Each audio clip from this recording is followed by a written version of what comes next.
भारत माता की। भारत माता की। भारत माता की। सरदार साहब की ओजस्व वाणी स्टैच्यू ऑफ यूनिटी के समीप ये भव्य कार्यक्रम एकता नगर का ये विहंगम दृश्य और यहां हुई शानदार परफॉर्मेंसेज, ये मिनी इंडिया की झलक, सब कुछ कितना अद्भुत है, कितना प्रेरक है। 15 अगस्त और 26 जनवरी की तरह ही 31 अक्टूबर को होने वाला ये आयोजन पूरे देश को नई ऊर्जा से भर देता है। मैं राष्ट्रीय एकता दिवस पर सभी देशवासियों को बहुत बहुत बधाई देता हूं।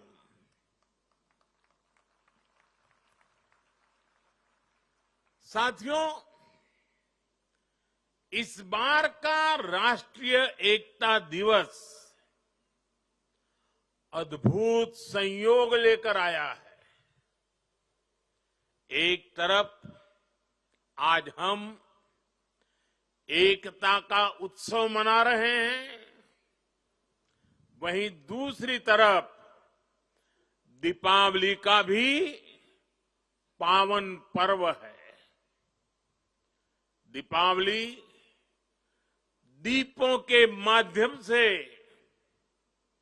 पूरे देश को जोड़ती है, पूरे देश को प्रकाशमय कर देती है। और अब तो दीपावली का पर्व भारत को दुनिया से भी जोड़ रहा है। अनेक देशों में इसे राष्ट्रीय उत्सव की तरह मनाया जा रहा है। मैं देश और दुनिया में बसे सभी भारतीयों को, भारत के शुभचिंतकों को दीपावली की अनेक अनेक शुभकामनाएं देता हूं।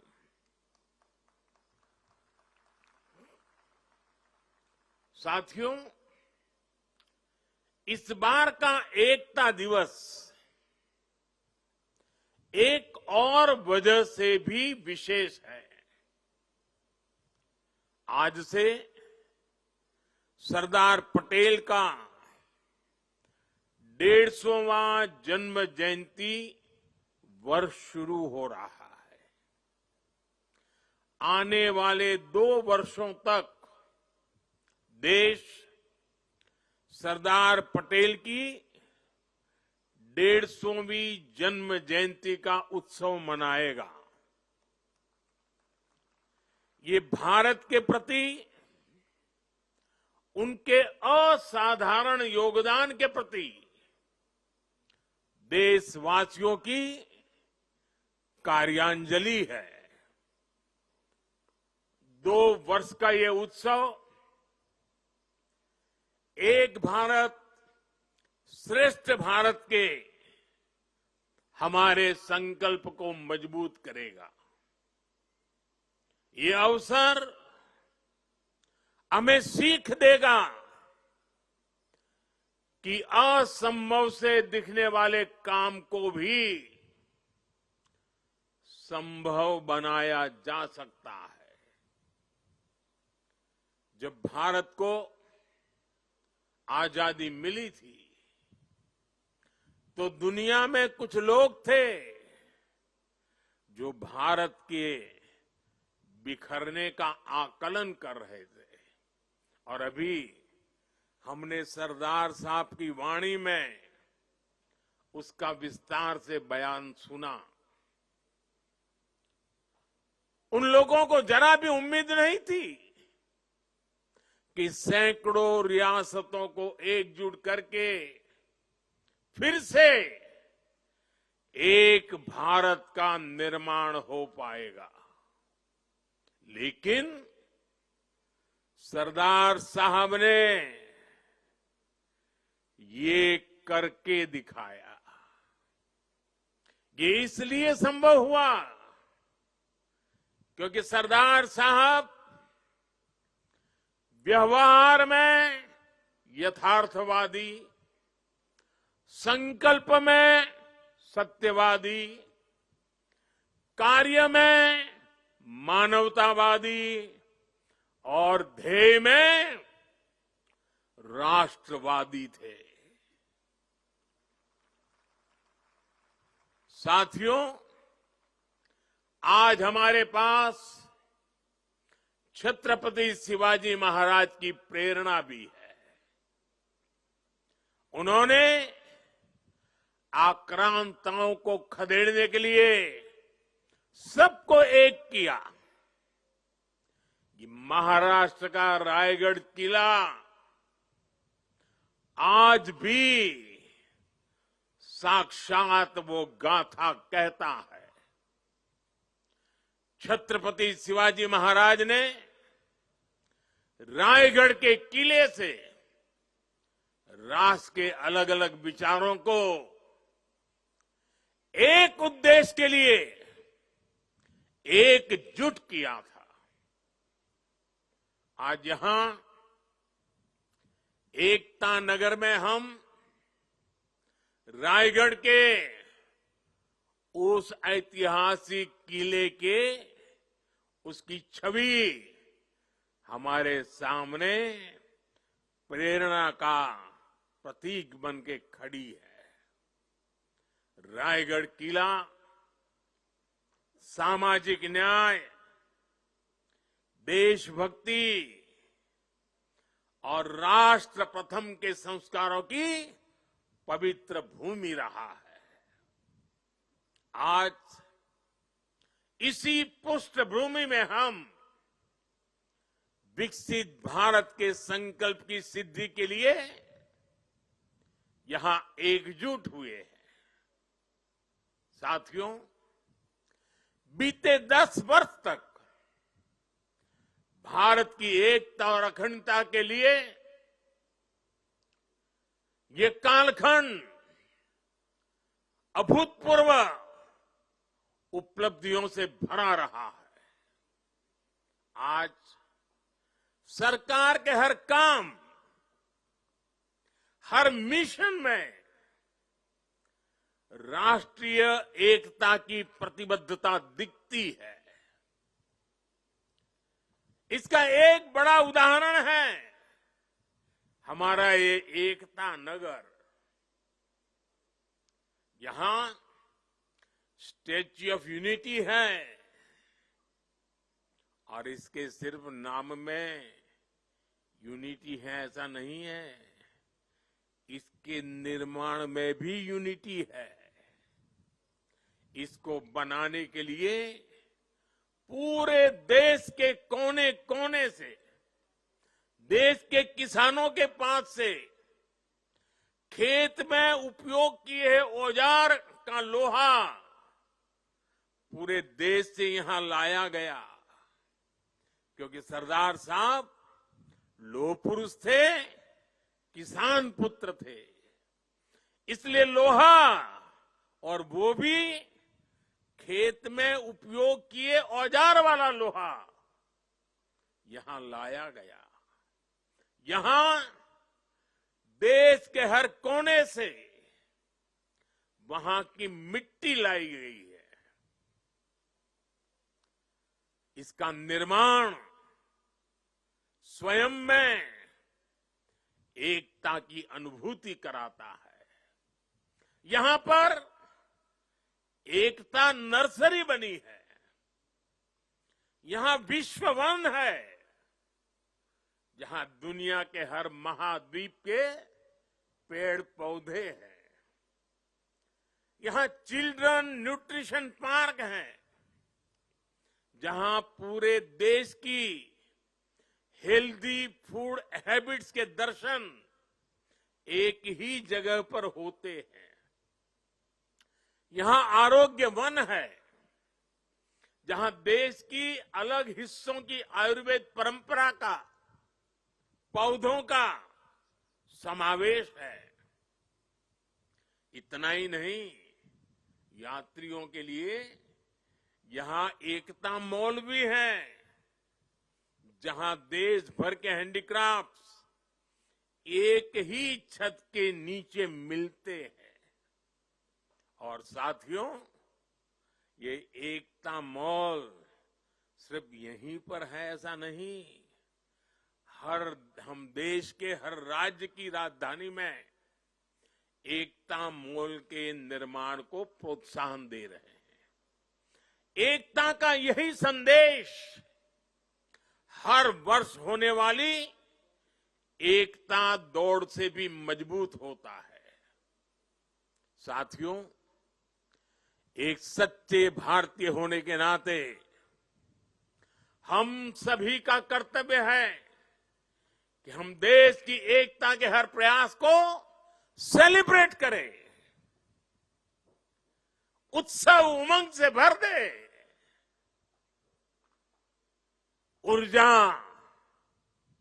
आत्मविश्वास, हर पल नए संकल्प, नई उम्मीद, नए उमंग, यही तो सेलिब्रेशन है। जब हम भारत की भाषाओं पर बल देते हैं, उससे भी एकता की एक मजबूत कड़ी हमें जोड़ती है। नई राष्ट्रीय शिक्षा नीति में हमने भारतीय भाषाओं में पढ़ाई पर विशेष बल दिया है। और आप सबको पता है, और देश ने गौरव भी अनुभव किया, दुनिया भर में उसे उत्सव के रूप में बनाया गया। वो कौन सा निर्णय था? हाल में ही सरकार ने मराठी भाषा, बांग्ला भाषा, असमिया भाषा, पाली भाषा और प्राकृत भाषा, इन भाषाओं को शास्त्रीय भाषाओं का दर्जा दिया है। सरकार के इस फैसले का सभी ने दिल से स्वागत किया है। और हम हमारी भाषा को मातृभाषा कहते हैं। और जब मातृभाषा का सम्मान होता है ना, तो हमारी अपनी माता का भी सम्मान होता है, हमारी धरती माता का सम्मान होता है, और हमारी भारत माता का सम्मान होता है।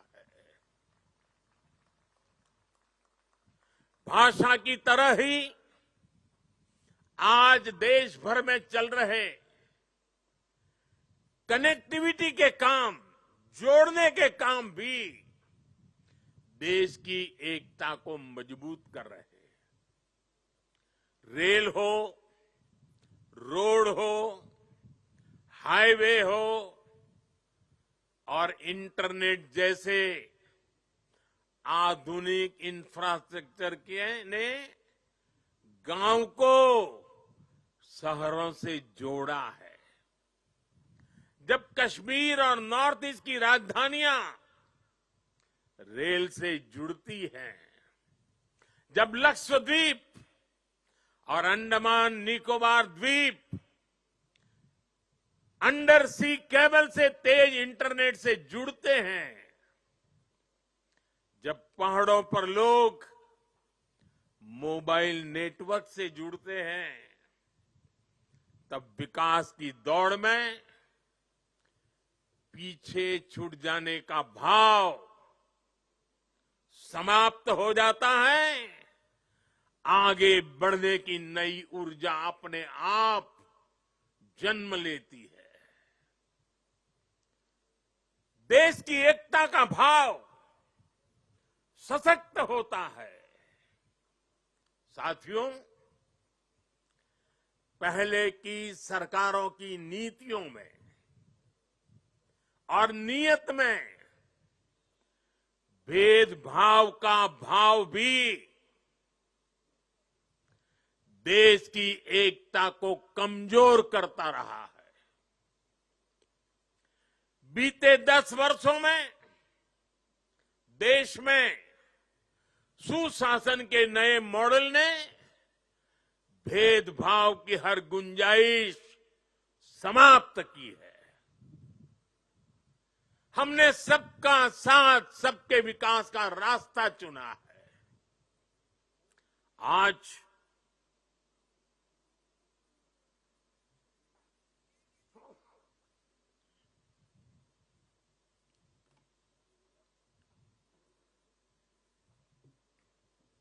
आज हर घर जल इस योजना से बिना भेदभाव जल पहुंचाने का प्रयास हो रहा है। आज पीएम किसान सम्मान निधि सबको मिलती है तो सबको बिना भेदभाव मिलती है।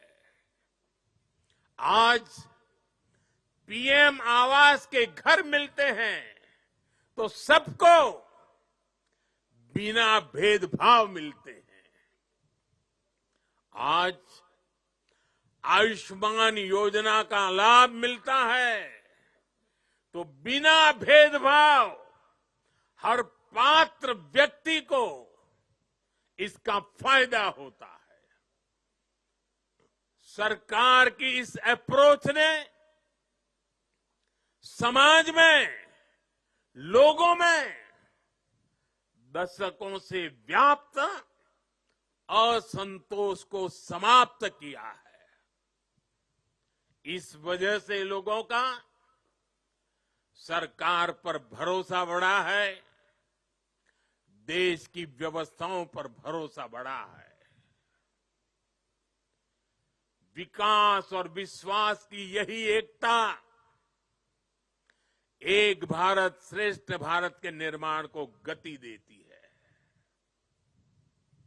और मुझे पूरा विश्वास है हमारी हर योजना में, हमारी हर नीति में और हमारी नीयत में एकता हमारी प्राण शक्ति है। इसे देख करके, सुन करके सरदार साहब की आत्मा जहां भी होगी हमें अवश्य आशीर्वाद देती होगी। साथियों, पूज्य बापू महात्मा गांधी कहा करते थे, विविधता में एकता को जीने के हमारे सामर्थ्य की निरंतर परीक्षा होगी। गांधी जी ने कहा था और आगे कहा था, इस परीक्षा को हमें हर हाल में पास करते रहना है। बीते 10 साल में भारत ने विविधता में एकता को जीने के हर प्रयास में सफलता पाई है। सरकार ने अपनी नीतियों और निर्णयों में एक भारत की भावना को लगातार मजबूत किया है। आज वन नेशन वन आइडेंटिटी यानी आधार की सफलता हम सब देख रहे हैं और दुनिया इसकी चर्चा भी करती है। पहले भारत में अलग अलग टैक्स सिस्टम थे। हमने one nation one tax system GST बनाया। हमने one nation one power grid से देश के पावर सेक्टर को मजबूत किया। वरना एक वक्त था कहीं बिजली तो होती थी, कहीं अंधेरा होता था, लेकिन बिजली पहुंचाने के लिए ग्रिड टुकड़ों में बटी पड़ी थी। हमने वन नेशन वन ग्रिड इस संकल्प को पूरा किया। हमने one nation one ration card से गरीबों को मिलने वाली सुविधाओं को एक साथ जोड़ दिया, एकीकृत किया। हमने आयुष्मान भारत के रूप में one nation one health insurance की सुविधा देश के जन जन को दी है। साथियों, एकता के हमारे इन प्रयासों के तहत ही अब हम वन नेशन वन इलेक्शन पर काम कर रहे हैं, जो भारत के लोकतंत्र को मजबूती देगा, जो भारत के संसाधनों का ऑप्टिमम आउटकम देगा और देश विकसित भारत के सपने को पार करने में और नई गति प्राप्त करेगा, समृद्धि प्राप्त करेगा। भारत आज one nation one civil code यानी सेकुलर सिविल कोड की तरफ भी बढ़ रहा है। और मैंने लाल किले से इस बात का जिक्र किया था। इसके भी मूल में सामाजिक एकता, सरदार साहब की बात ही हमारी प्रेरणा है। इससे अलग अलग सामाजिक वर्गों में भेदभाव की जो शिकायत रहती है उसे दूर करने में मदद मिलेगी। देश की एकता और मजबूत होगी, देश और आगे बढ़ेगा, देश एकता से संकल्पों को सिद्ध करेगा। साथियों, आज पूरे देश को खुशी है कि आजादी के 7 दशक बाद देश में एक देश एक संविधान का संकल्प भी पूरा हुआ है। सरदार साहब की आत्मा को मेरी ये सबसे बड़ी श्रद्धांजलि है। देशवासियों को पता नहीं है 70 साल तक बाबा साहब आंबेडकर का संविधान पूरे देश में लागू नहीं हुआ था। संविधान की माला जपने वालों ने संविधान का ऐसा घोर अपमान किया था। कारण क्या था?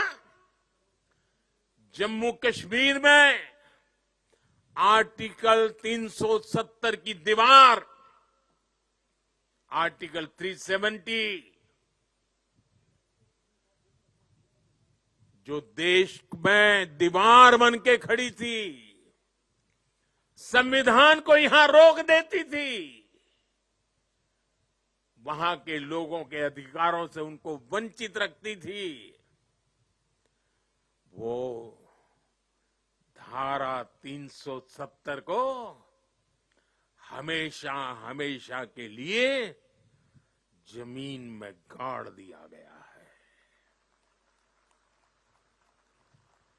पहली बार वहां इस विधानसभा चुनाव में बिना भेदभाव को वोट डाले गए। पहली बार जम्मू कश्मीर में मुख्यमंत्री ने आजादी के 75 साल के बाद पहली बार भारत के संविधान की शपथ ली है। ये दृश्य अपने आप में भारत के संविधान निर्माताओं को अत्यंत संतोष देता होगा, उनकी आत्मा को शांति मिलती होगी और ये भी संविधान निर्माताओं के प्रति हमारी नम्र श्रद्धांजलि है।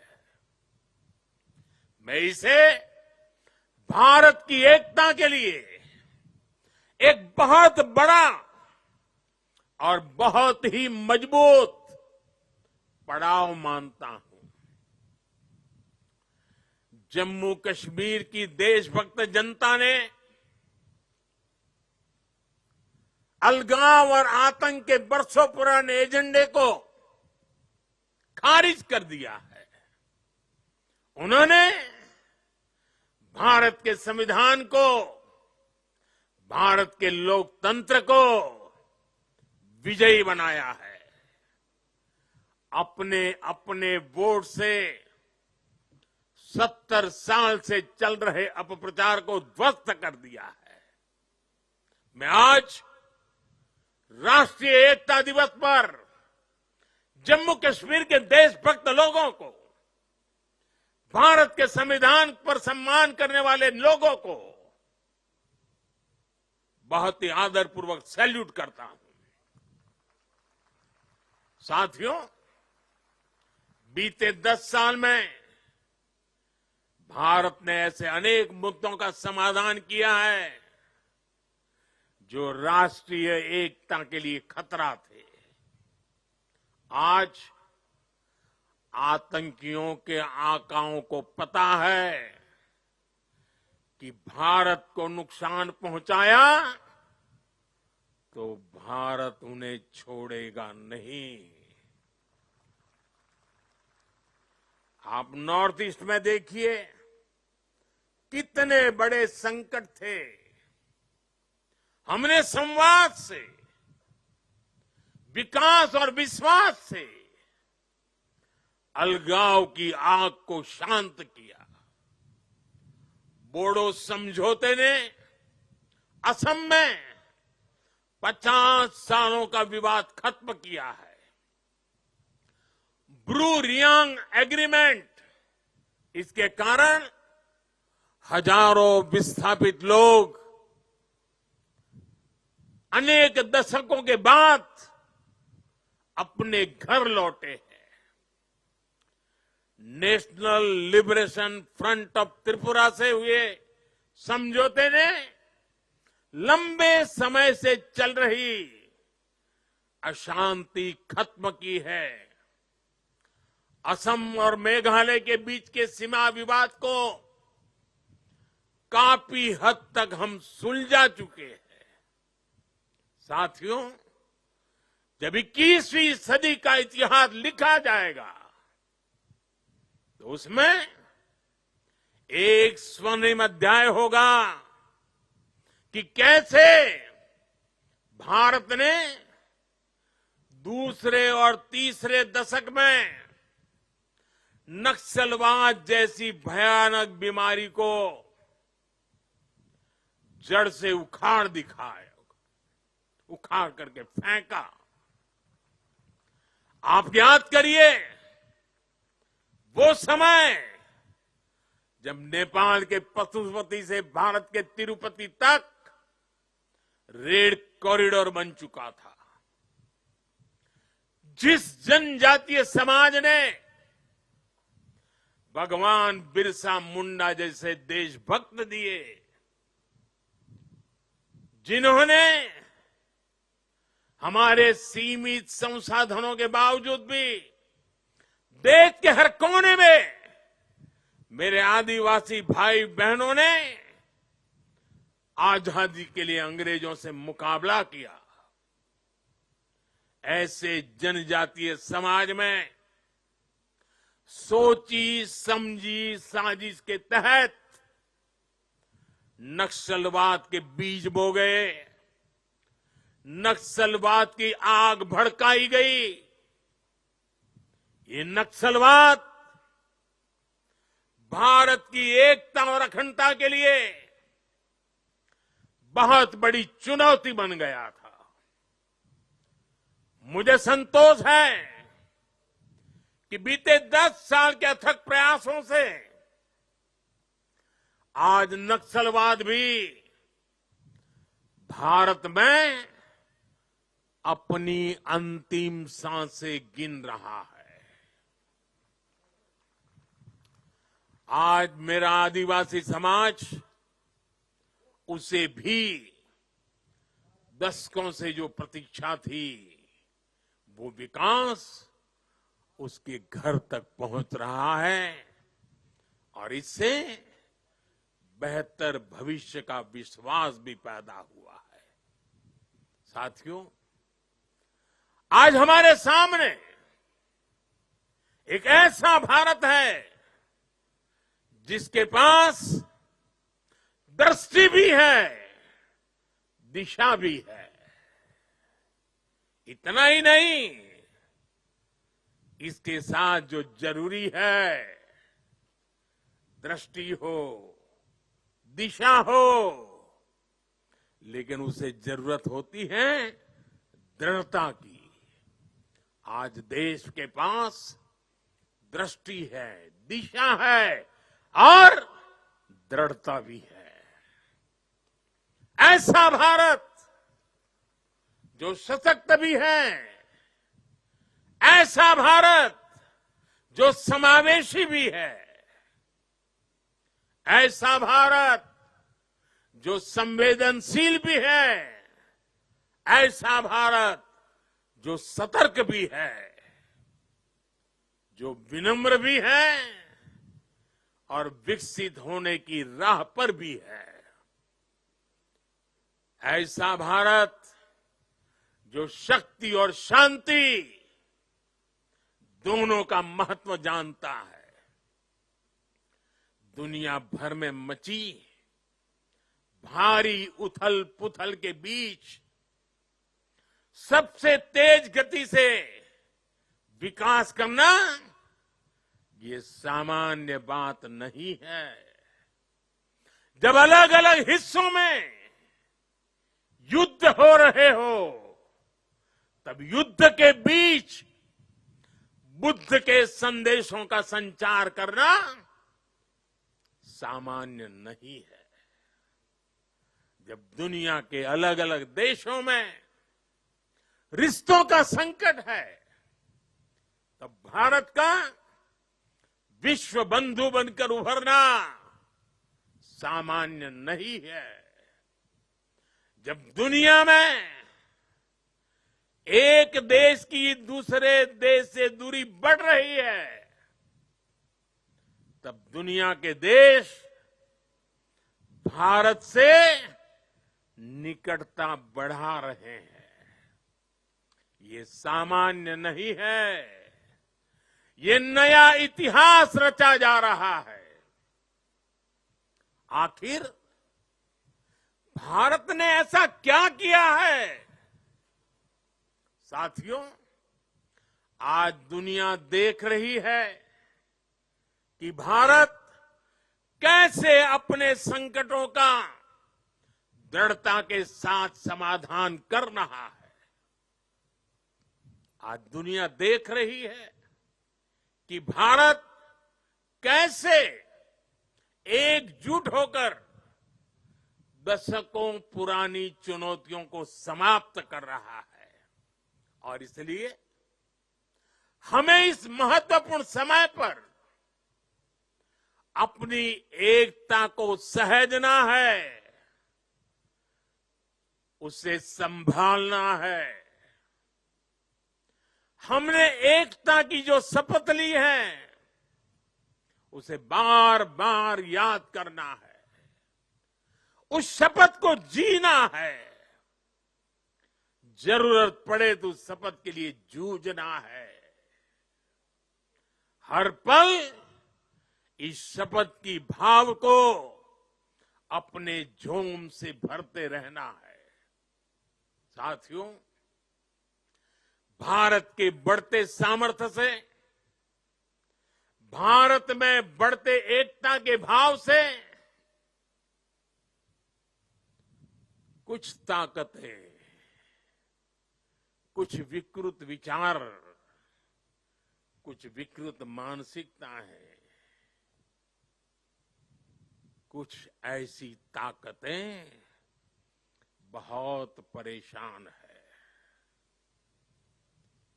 भारत के भीतर और भारत के बाहर भी ऐसे लोग भारत में अस्थिरता, भारत में अराजकता फैलाने की कोशिश कर रहे हैं। वो भारत के आर्थिक हितों को चोट पहुंचाने में जुटी हैं। वो ताकतें चाहती कि दुनिया भर के निवेशकों में गलत संदेश जाए, भारत की नेगेटिव छवि उभरे। ये लोग भारत की सेनाओं तक को टारगेट करने में लगे हैं। मिस इन्फॉर्मेशन कैंपेन चलाए जा रहे हैं। सेनाओं में अलगाव पैदा करना चाहते हैं। ये लोग भारत में जात पात के नाम पर विभाजन करने में जुटे हैं। इनके हर प्रयास का एक ही मकसद है, भारत का समाज कमजोर हो, भारत की एकता कमजोर हो। ये लोग कभी नहीं चाहते कि भारत विकसित हो, क्योंकि कमजोर भारत की राजनीति, गरीब भारत की राजनीति ऐसे लोगों को सूट करती है। 5-5 दशक तक इसी गंदी घिनौनी राजनीति देश को दुर्बल करते हुए चलाई गई है। इसलिए ये लोग संविधान और लोकतंत्र का नाम लेते हुए भारत के जन जन के बीच में भारत को तोड़ने का काम कर रहे हैं। अर्बन नक्सलियों के इस गठजोड़ को, इनके गठजोड़ को हमें पहचानना ही होगा। और मेरे देशवासियों, जंगलों में पनपा नक्सलवाद, बम बंदूक से आदिवासी नौजवानों को गुमराह करने वाला नक्सलवाद जैसे जैसे समाप्त होता गया, अर्बन नक्सल का नया मॉडल उभरता गया। हमें देश को तोड़ने के सपने देखने वाले, देश को बर्बाद करने की विचार को लेकर के चलने वाले, मुंह पर जूठे नकाब पहने हुए लोगों को पहचानना होगा, उनसे मुकाबला करना ही होगा। साथियों, आज हालत ये हो गई है कि आजकल एकता की बात करना तक गुनाह बना दिया गया है। एक समय था जब हम बड़े गर्व के साथ स्कूल, कॉलेज में, घर में, बाहर सहज रूप से एकता के गीत गाते थे। जो पुराने लोग हैं उनको पता है हम क्या गीत गाते थे। हिंद देश के निवासी सभी जन एक है, हिंद देश के निवासी सभी जन एक है, रंग रूप वेश भाषा चाहे अनेक है। ये गीत गाए जाते थे। आज की तारीख में कोई ये गीत गाएगा तो उसको अरबन नक्सलों की जमात गालियां देने का मौका पकड़े लेगी। और आज कोई अगर कह दे कि एक है तो सेफ है, तो ये लोग एक है तो सेफ है उसको भी गलत तरीके से परिभाषित करने में लगेंगे। जो लोग देश को तोड़ना चाहते हैं, जो लोग समाज को बांटना चाहते हैं, उन्हें देश की एकता अखर रही है। और इसलिए मेरे देशवासियों, हमें ऐसे लोगों से, ऐसी विचारों से, ऐसी प्रवृत्ति से, ऐसी वृत्ति से पहले से भी ज्यादा सावधान होने की जरूरत है। हमें सावधान रहना है। साथियों, हम सब सरदार साहब को, उनके विचारों को जीने वाले लोग हैं। सरदार साहब कहते थे, भारत का सबसे बड़ा लक्ष्य एकजुट और मजबूती से जुड़ी शक्ति बनने का होना चाहिए। हमें याद रखना है, हिंदुस्तान विविधता वाला देश है। हम विविधता को सेलिब्रेट करेंगे, तभी एकता मजबूत होगी। आने वाले 25 साल एकता के लिहाज से बहुत ही महत्वपूर्ण है। इसलिए एकता के इस मंत्र को हमें कभी भी कमजोर नहीं पड़ने देना है। हर झूठ का मुकाबला करना है, एकता के मंत्र को जीना है। और ये मंत्र, ये एकता, ये तेज आर्थिक विकास के लिए भी, विकसित भारत बनाने के लिए, समृद्ध भारत बनाने के लिए बहुत जरूरी है। ये एकता सामाजिक सद्भाव की जड़ी बूटी है। सामाजिक सद्भाव के लिए ये बहुत जरूरी है। अगर हम सच्चे सामाजिक न्याय को समर्पित है, सामाजिक न्याय हमारी प्राथमिकता है, तो एकता सबसे पहली पूर्व शर्त है। एकता बनाए रखना है। ये बेहतर सुविधाओं के निर्माण के लिए बिना एकता को गाड़ी चल नहीं सकती है। ये नौकरी के लिए, निवेश के लिए एकता जरूरी है। आइए हम एक होकर एक साथ आगे बढ़े। एक बार फिर आप सभी को राष्ट्रीय एकता दिवस पर मेरी ढेर सारी शुभकामनाएं। मैं कहूंगा, सरदार साहब, आप सब बोलिए, अमर रहे, अमर रहे। सरदार साहब, सरदार पटेल, सरदार पटेल, सरदार पटेल।